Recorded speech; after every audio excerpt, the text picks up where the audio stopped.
Olá, mais um Informática para Concursos. A banca organizadora de hoje é a VUNESP, atendendo aí a pedidos, a demanda do pessoal que está estudando para a Prefeitura de São Bernardo do Campo, Prefeitura de Suzano e Polícia Militar do Estado de São Paulo. São 8 questões, peguei uma prova recente de 2018, então uma prova super atual para estarmos estudando. Vamos lá. Vou mostrar aqui para você já a capa da prova. Você vê aqui que a Prefeitura de Barretos, agente administrativo, essa prova aqui é de nível médio. Vamos já responder a primeira questão. Primeira questão aqui, no Windows 7, em sua configuração padrão, um usuário tem o seguinte conteúdo editado no bloco de notas. Repare aqui que você tem o Windows 7 sendo cobrado neste ano, essa prova de 2018. Mas não devemos nos preocupar com o Windows 10? Não, devemos estudar também o Windows 10 de vez em quando. Mas ainda estão cobrando o 7. Então é do 7 para frente. Depois do 7 ainda tem o 8. E depois vem o 10. Um usuário tem o seguinte conteúdo editado no bloco de notas. Ele tem aqui um texto escrito contatos. O usuário selecionou a palavra contatos e pressionou Ctrl C. O que ele fez aqui com esse Ctrl C? Copiou o texto. Copiou o texto. Posteriormente, selecionou um arquivo existente na biblioteca documentos chamado pendências. Pressionou F2. Aqui é importante você saber para que funciona o F2. O F2 ele é usado para renomear. O que acontece? Você clicou em cima do arquivo, deu F2, ele vai selecionar o texto todinho para você renomear. Aí você, a partir do momento que começa a digitar, aparece já outro nome nesse arquivo. Então aqui, quando ele deu F2, ele selecionou o nome do arquivo com a intenção de renomear. Depois vem aqui, ó, Ctrl V. O que é o Ctrl V? Ctrl V é a ação de colar, mas ele vai colar o quê? O que ficou na área de transferência?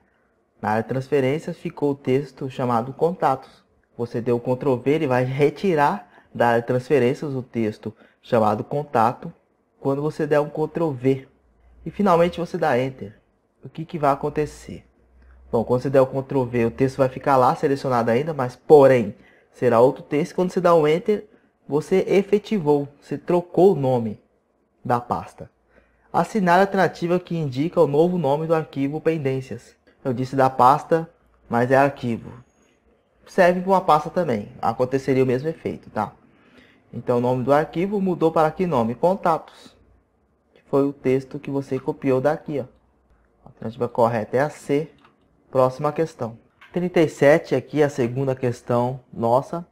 Utilizando o bloco de notas, um usuário gravou um arquivo texto na área de trabalho do Windows 7, em sua configuração padrão. E na sequência fechou o aplicativo. Então o que ele fez?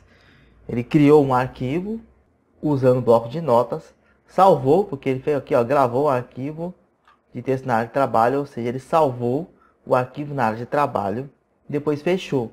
E aí, assinar a alternativa que indica a ação correta para ver o ícone do arquivo e poder acessá-lo posteriormente, considerando que 5 diferentes programas estão abertos simultaneamente.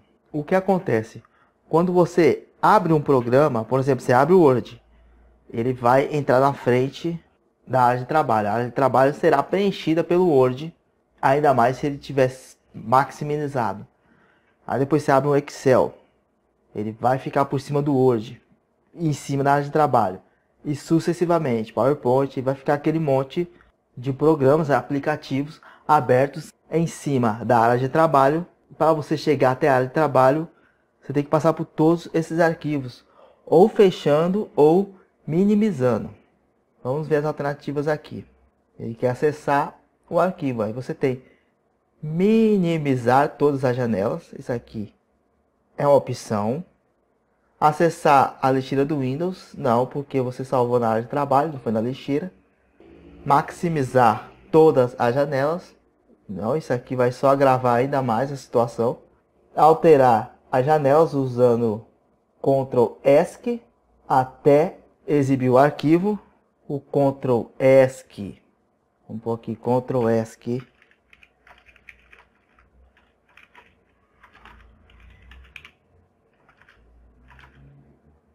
Ele vai abrir o menu iniciar do Windows. O que é esse menu? É este aqui, ó, que eu estou colocando na tela para você. Quando você der o Ctrl ESC, vai aparecer esse menu aqui. Isso aqui é o menu Windows. Você não vai conseguir para a área de trabalho por aqui. Isso que ele está falando, alterar as janelas usando uma tecla de atalho, seria o Alt mais Tab. Aí sim chegaria até a tela para exibir o arquivo. Acessá-lo a partir do seu atalho fixado na barra de tarefas não tem essa possibilidade porque ele fechou o bloco de notas. A partir do momento que você fecha um aplicativo, ele não fica mais na barra de tarefas. A alternativa A é a correta. Próxima questão. Aqui uma tabela de Excel, olha só, considere a planilha a seguir, criada no Excel 2010 em sua configuração original. E aí você tem mês, abreviação do mês, inicial do mês, quantidade de dias e o número do mês. Beleza. Assinale a alternativa que indica a coluna que deve ser utilizada para que seja feita uma classificação crescente dos meses, a fim de que a coluna A exiba na ordem janeiro, fevereiro, março, abril, maio e por aí vai. Então tem que aparecer aqui de janeiro até dezembro, considerando que a primeira linha será usada como cabeçalho na classificação. Então o que ele quer dizer? Que esta linha aqui não deve ser alterada, vai ser o cabeçalho nesta classificação. Então essa questão aqui tem um porém aqui nessa questão, que seria o que? Você não pode alterar essa primeira linha aqui. Então se você fizer selecionar a coluna A, ele quer que selecione a coluna inteira. Selecionar a coluna A, o mês vai para o meio aqui e vai bagunçar o cabeçalho. Ele quer que o mês continue aqui, tá certo? Aqui você tem abreviações. Se você fizer um filtro aqui também, vai bagunçar, pois virá o ABR aqui para cima. Inicial do mês, vem a letra A aqui para cima. Se você selecionar a quantidade de dias, este texto permanecerá aqui, pois o filtro que você fará aqui será do menor para o maior. Então fevereiro vai vir aqui para cima. Não é isso que ele quer janeiro aqui. Então pelo número do mês você consegue este efeito. Você vai selecionar aqui do menor para o maior. O texto vai continuar aqui, porque este tipo de filtragem começa pelos textos, depois vai para os números. E aí, do número menor para o maior, o número 1 vai aqui para cima e vai carregar o mês de janeiro junto. Porque a classificação que você faz do menor para o maior expande para as outras colunas também. E aí carrega todo mundo junto. A ideia é esta. A alternativa E é a correta. A coluna E que você fará esta classificação. Próxima questão. No Excel 2010, em sua configuração padrão, tem-se a seguinte planilha. Aí você tem aqui dólar 3, euro 4, valor moeda estrangeira em reais. Então você tem aqui o valor da moeda estrangeira, 90, e aqui 270 reais. Se você analisar bem, dá para perceber que ele cobrou 3 reais aqui, ó. Pegou, isso aqui é dólar e provavelmente isso aqui vai ser euro, pela lógica aqui da planilha. Mas vamos continuar lendo. Considerando que a célula C5, aí vamos identificar a célula C5. C5 é essa aqui, ó. Contém a fórmula igual B5, quem é o B5 é o 90, vezes B1, quem é o B1 é o 3, pois que a gente já observou antes de ler o enunciado. Vamos lá. Assinar a alternativa que indica o conteúdo que será exibido na célula C6, que é essa aqui. C6. Se ao selecionar a célula C5, então você vai selecionar o C5 que tem a fórmula e pressionar Ctrl C e ir para a célula C6 e pressionar Ctrl V. O que vai acontecer quando você dá um Ctrl C numa célula, vai em outra e dá o Ctrl V? Uma coisa importante, para ter efeito, essa célula tem que ser maior do que a anterior, de onde a fórmula foi copiada. No caso aqui, é maior. Você vai dar um Ctrl V. O que vai acontecer? Esse número vai aumentar conforme quantas células você pular. Você pulou uma, vai aumentar aqui, ó, vai se transformar em B6 vezes B2. E assim sucessivamente.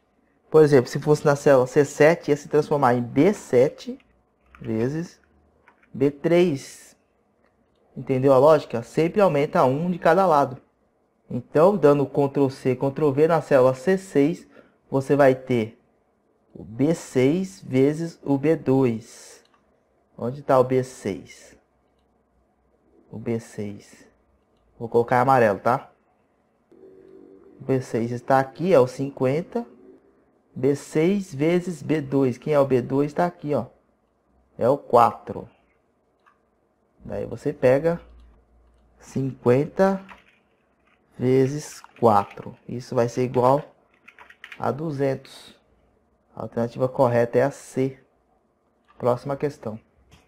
40. Agora a questão de Word. Considerando a tabela a seguir, criada no Word 2010, em sua configuração original, na qual o cursor está na primeira letra da célula com conteúdo Augusto. Então você vê aqui, ó, antes de Augusto, está o cursor aqui.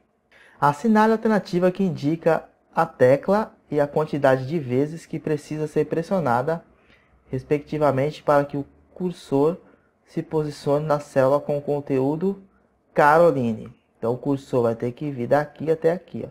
Vamos lá, Enter duas vezes. Se você der o Enter aqui, a sua célula aqui, na sua tabelinha, essa aqui vamos dizer que é uma célula. Aqui a célula ela vai aumentar, ela vai pular uma linha e vai ficar grande, vai ficar um quadradão assim, ó. Se você der dois Enter, vai ficar um quadradão até aqui embaixo. Então isso aqui não é. Tab duas vezes. Se você der o Tab uma vez, ele vai vir para cá. Se você der o Tab mais uma vez, que serão duas, ele virá para cá. Vai ficar aqui no M, não é isso que o enunciado quer. Seta para a direita 6 vezes. Vou colocar aqui a imagem da seta para você saber do que ele está falando. A seta que ele está falando é isso. Essa tecla aqui, ó, é para a direita. O que vai acontecer quando você der uma apertada nessa seta para a direita? O cursor ele vai andar um caractere. Então, ele vai andar um caractere aqui. 1, 2, 3, 4, 5, 6, 7. Vai ficar mais ou menos por aqui. Ou seja, talvez antes, mas você entendeu. Ele vai andar um caractere só. E até aqui, ó. Você concorda? Que tem muito caractere para andar. Olha só. Isso aqui não é. Seta para baixo duas vezes. Este é o gabarito. Porque quando a seta é para baixo, ele vai para baixo mesmo, ó. Daqui o caractere vai para cá, daqui vai para cá. Se der duas vezes, vai parar em Caroline. Está certinho. Aí por último, você vai ter Tab 8 vezes. Então ele vai dar aqui, ó, 1, 2, 3, 4, 5, 6, 7, 8. Vai parar por aqui, ó. Não é. A alternativa D é correta. Próxima questão. Vamos lá, sexta questão. No Word 2010, em sua configuração original, um usuário redigiu o seguinte conteúdo. E aqui tem texto regular, estava assim, ficou assim. Assinar a alternativa que indica a formatação que foi aplicada na segunda linha. Então aqui, recuo à esquerda aumentado. Se fosse o recuo à esquerda aumentado, texto começaria por aqui, ó, mais ou menos. Por exemplo, haveria essa possibilidade. E também não ficaria maior. Ah, veja que o texto está maior aqui. Não é isso. Espaçamento entre os caracteres. Note que Você tem aqui o caractere o T, o E. Olha só a distância que tem aqui. É um espaçamento entre caracteres expandido. Este é o gabarito. Espaçamento entre caracteres expandido. Um espaço em branco entre cada caractere, você não tem essa formatação. 2 espaços em branco, também não. Marcador simbólico à direita, também não. Teria algo a mais aqui, ó, uma setinha. Enfim, teria algum símbolo aqui do lado. Vamos ver no Word como é que faz esse espaçamento entre caracteres expandidos para aprofundar o conhecimento. Aí o Word, escrevi aqui Rogério Ferreira, pronto. Seleciona aqui, dá um Ctrl Shift F, vai aparecer a configuração aí da fonte. Ou você pode vir aqui, ó, nessa setinha, ou dar um Ctrl D aqui que também vai abrir. Ctrl D. Você vai avançado, seleciona aí a palavra que você quer expandir. Você vai ter que ir no avançado da fonte, na configuração de fonte avançada. Você pode ir aqui, ó, nessa setinha, ou dar um Ctrl D, ou dar um Ctrl Shift F, que vai aparecer essa tela aí. Vamos selecionar, Ctrl Shift F, avançado, tá? Você vai avançado aqui. Espaçamento, aqui tá normal, você coloca expandido. Já apareceu aqui o resultado. Expandido por 1 ponto, 2, dá para aumentar aqui 2, 3, e aí dá aquele efeito que tá aqui, ó, na imagem ilustrativa da questão. A alternativa correta é a B. Próxima. Agora já uma questão de PowerPoint. Considere uma apresentação criada no PowerPoint 2010 em sua configuração original com 5 slides, sendo que o usuário deixou o slide 3 oculto propositalmente com informações mais detalhadas do assunto abordado na apresentação. A intenção do usuário era exibir esse slide apenas em caso de necessidade, se seu público fizesse questionamentos. Assim, no modo de apresentação e com o slide 2 em exibição, assinale a alternativa que indica o que o usuário pode fazer para exibir o slide 3. Essa é uma questão que já caiu parecida em outra banca organizadora, que é sobre esse negócio de slide oculto. Então você tem 5 slides, o 3 está oculto. Se deixar passar despercebido, do 2 vai pular para o 4. E ele quer que o 3 apareça. Qual a ação que você tem que fazer para que o 3 apareça? Pressionar a tecla ESC para encerrar a apresentação. Posicionar no slide 3 e pressionar Shift 5. Está correto. Este é o nosso gabarito. Pressionar Enter vai pular o slide, não vai adiantar nada. Pressionar Shift Enter também não vai funcionar. Pressionar ESC para encerrar a apresentação. Posicionar no slide 3 e pressionar F5. Se ele fizer isso, vai voltar a exibir do slide 1, não vai adiantar nada. Pressionar Tab também não. Vamos para a última questão. Essa última questão aqui, de Outlook, Gustavo preparou uma mensagem de correio eletrônico no Outlook 2010 em sua configuração padrão, com as seguintes características. Então, ele mandou para a Aline, Lívia e Alexandre, aqui os destinatários. Ele mandou CC, com CC, Joana e José. O que é este CC aqui, ó? O que é? Ele mandou com cópia para Joana e José. Isso aqui é com cópia. O que vai acontecer? Aline, Lívia e Alexandre virão Joana e José. Joana e José também virão um ao outro e virão Aline, Lívia e Alexandre E no caso de responder, esses 5 aqui estarão respondendo entre eles aqui. Depois você tem CCO, que é com cópia oculta, para Edmundo. Edmundo recebeu a mensagem, só vai conseguir responder para Gustavo. Lembrando que esses outros aqui também conseguem responder para Gustavo. Deixei passar despercebida essa informação, também responderão para Gustavo. Edmundo só consegue responder para Gustavo. Os outros não vão receber a mensagem de Edmundo. Alexandre, aqui Alexandre que recebeu. Ao receber a mensagem, clicou em responder a todos. Assinale a alternativa que indica quantos destinatários aparecem automaticamente em sua mensagem. Então aqui, Alexandre, quando clica em responder a todos, ele vira um remetente. Ele sendo como remetente, ele vai conseguir responder para José, Joana, Aline, Lívia e Gustavo. Não vai responder para Edmundo. Então aqui você tem a alternativa D como gabarito, 5. Sendo Gustavo, que é quem mandou a mensagem, Aline, a Lívia, que está pertinho dele aqui, Joana e José. Alternativa D é a correta. Diversas bancas exploram este conceito aqui. Recomendo que depois faça uma pesquisa rápida, uma leitura rápida aí na internet, como é que funciona cada um deles.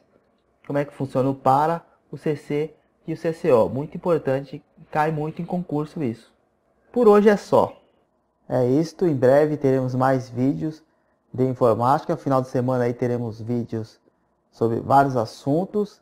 Talvez tenha informática de novo e a depender da visualização, dos comentários, as curtidas aqui que tiver neste vídeo, lança um pouco mais aí de informática para concursos da VUNESP. Vamos aguardar aí para ver. Até a próxima. Valeu!